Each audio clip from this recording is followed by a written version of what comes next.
প্রধান উপদেষ্টার আমন্ত্রণে আমরা বাংলাদেশ জাতীয়তাবাদী দলের পক্ষ থেকে এখানে আমি সহ জাতীয় স্থায়ী কমিটি আমরা 5 জন মোট 6 জন সদস্য উপস্থিত ছিলাম এখানে। আমরা প্রায় 1 ঘন্টা আলোচনা করেছি। আলোচনাতে অত্যন্ত ভালো পরিবেশে আলোচনা হয়েছে। এই আলোচনাতে প্রধান যে বিষয়গুলো আমরা আলোচনা করেছি সেই মধ্যে প্রধান হচ্ছে আমরা নির্বাচন সম্পর্কিত বিষয় আলোচনা করেছি এবং নির্বাচনের সংস্কার বিভাগ কমিশন এবং আপনার নির্বাচন ব্যবস্থার সংস্কার সব কিছুগুলোই আমরা আপনার তুলে ধরেছি এবং আমাদের যে মতামত সেটা আমরা দিয়ে এসেছি। আমরা বলেছি যে নির্বাচন কমিশনার নিয়োগ আইন স্থগিত করে প্রধান রাজনৈতিক দলসমূহ ঐক্যমতের ভিত্তিতে অনতিবিলম্বে নির্বাচন কমিশন গঠন করতে হবে এবং আমরা একটা রোড ম্যাপ দিতে বলেছি। নির্বাচন কমিশন কবে নির্বাচন হবে সে আমরা একটা রোড ম্যাপ দিতে বলেছি। আমরা এনআইডি কার্ড যেটা আপনার স্বরাষ্ট্র মন্ত্রণালয়ে স্থানান্তর করার কথা আইন করা হয়েছিল সেটাকে অর্ডিন্যান্স জারির মাধ্যমে বাতিল করতে বলেছি। আমরা বিতর্কিত কোনো ব্যক্তি যেন কখনো এই নির্বাচন সংস্কার কমিটিতে না যায় সেই কথা আমরা বলেছি।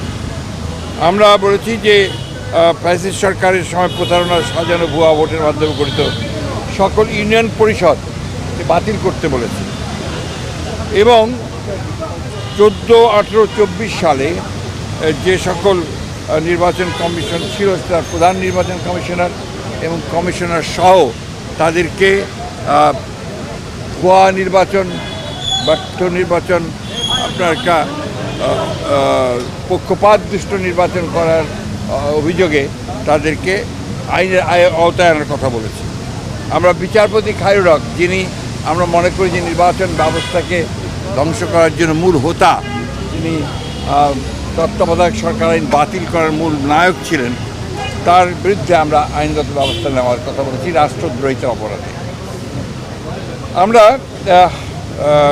লক্ষ্য করেছি যে প্রশাসন থেকে অত্যন্ত দুর্ভাগ্যজনকভাবে এই প্রায় 2 মাস হতে চলেছে, আগামী 8 তারিখে 2 মাস হবে, এখন পর্যন্ত গত সরকারের আমলে অর্থাৎ ফ্যাসিস্ট সরকারের আমলে যারা তাদের দোসর হয়ে কাজ করেছে, তাদেরকে সহায়তা করেছে এই লুটপাট, অনাচার, অত্যাচার, মানুষের উপরে নির্যাতন, গুম খুনের ব্যাপারে, গণহত্যার ব্যাপারে তাদের অনেকেই বেশিরভাগই এখনও পর্যন্ত বহাল তবিয়তে তার স্ব জায়গায় বহাল আছে।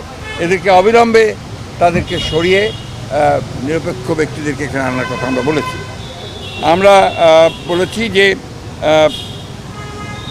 আপনার জেলা প্রশাসকের ব্যাপারে আপনারা লিখেছেন পত্রপত্রিকাগুলিতে লেখালেখি হয়েছে, সেই 59 জন জেলা প্রশাসকের মধ্যে কী করে সেটা নিয়োগ করা হলো সেটা সম্পর্কে আমরা জানতে চেয়েছি। একই সঙ্গে যাদের বিরুদ্ধে অভিযোগ উঠেছে তাদেরকে নিয়োগ বাতিল করে দেওয়ার জন্য আমরা বলেছি। আমরা নতুন ফিট লিস্ট করার কথা বলেছি যোগ্য ব্যক্তিদের দিয়ে। আমরা চুক্তিভিত্তিক কত কিছু নিয়োগ বাতিল করার জন্য আমরা প্রস্তাব দিয়েছি। আমরা বিশেষ করে অন্তর্বর্তী সরকারের মধ্যেও 2-1 জন আছেন যারা অন্তর্বর্তী সরকার এবং আপনার যে গণঅভ্যুত্থানের বিপ্লবের যে মূল স্পিরিট সেটাকে ব্যাহত করছে, তাদেরকে সরানোর কথা বলে এসেছি। আর আমরা যারা পদোন্নতি বঞ্চিত হয়েছে সরকারি কর্মকর্তা 15 বছর ধরে, তাদেরকে ভূতাপেক্ষ পদোন্নতি নিশ্চিত করার কথা আমরা বলে এসেছি। এই ছিল আমাদের আপনার মোটামুটি আপনার বক্তব্য, পয়েন্ট ভিত্তিক, হ্যাঁ। এবং আপনার বিচার বিভাগের ব্যাপারে আমরা খুব পরিষ্কার করে যেটা বলেছি সেটা হচ্ছে যে এই বিচার বিভাগে হাইকোর্ট বিভাগ, যেটা এখন পর্যন্ত কোনো পরিবর্তন হয়নি এবং হাইকোর্ট বিভাগের বেশিরভাগ নিয়োগই ছিল কিন্তু আপনার দলীয় ভিত্তিতে এবং প্রায় 30 জন বিচারককে বহাল তবিয়তে তারা কাজ করছে এখনও। এদের ব্যাপারে ব্যবস্থা নেওয়ার জন্য, প্রয়োজনীয় আইনগত ব্যবস্থা নেওয়ার জন্য আমরা কথা বলেছি। এই কিছু দলকানা বিচারক যারা আছেন তাদেরকে অপসারণ করার কথা বলেছি। আর অতি দ্রুত আমরা পিপিজিপি নতুন নিয়োগ করার কথা বলেছি। আরেকটা আমরা লক্ষ্য করেছি যে যাদেরকে অভিযোগে গ্রেপ্তার করা হচ্ছে সুনির্দিষ্ট অভিযোগের ভিত্তিতে, হয়তো বা আপনার দুর্নীতি অথবা হত্যা এইসব সুনির্দিষ্ট মামলায় যাদেরকে গ্রেফতার করা হচ্ছে তাদেরকে আমরা দেখতে পাচ্ছি যে আপনার জামিন দেওয়া হচ্ছে। এটা অত্যন্ত উদ্বেগজনক। বিষয়টা আমরা দেখার জন্য বলেছি। আমরা 2007 সাল থেকে 24 সাল পর্যন্ত 5ই আগস্ট পর্যন্ত আওয়ামী লীগের আমলে দায়েরকৃত সকল মিথ্যা মামলা, গায়েবী, ভুয়া, সাজানো, রাজনৈতিক উদ্দেশ্যে প্রণোদিত মামলাগুলোকে প্রত্যাহারের জন্য আমরা নীতিগত সিদ্ধান্ত ঘোষণা ও প্রত্যাহারের প্রয়োজনীয় ব্যবস্থা গ্রহণ করার কথা বলছি। কিছু আমলা, কিছু আপনার পুলিশ কর্মকর্তা, কিছু শুনতে পাই কিছু আপনার বিভিন্ন মন্ত্রণালয়ের লোকজনেরা এবং আপনার মন্ত্রীরা তারা দেশ ছেড়ে পালিয়ে যাচ্ছে।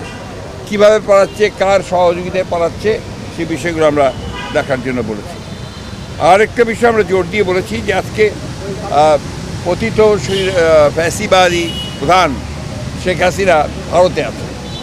ভারতের থেকে তাকে কেন্দ্র করে তার মাধ্যমে যে সমস্ত ক্যাম্পেইন চলছে, প্রচারণা চলছে, যে অপপ্রচার চলছে, সেই বিষয়গুলো হতে পারছে এই জন্য যে সে ভারতে আছে।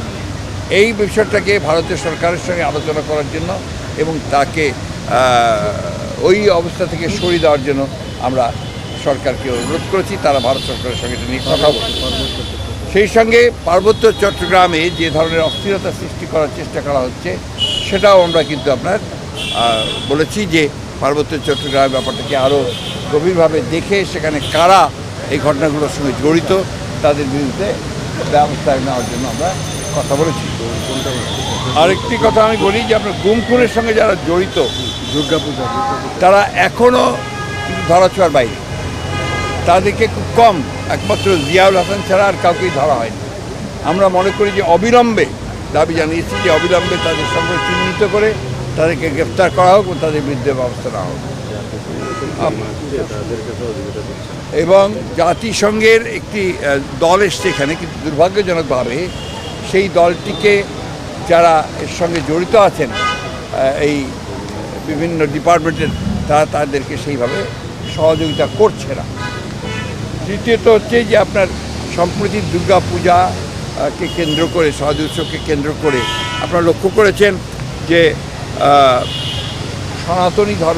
সনাতনের কিছু মানুষ, সবাই না, কিছু মানুষ তারা কিন্তু অত্যন্ত পরিকল্পিতভাবে জনগণেরকে উস্কে দিচ্ছে বাংলাদেশের বিরুদ্ধে এবং তারা অপপ্রচার চালাচ্ছে।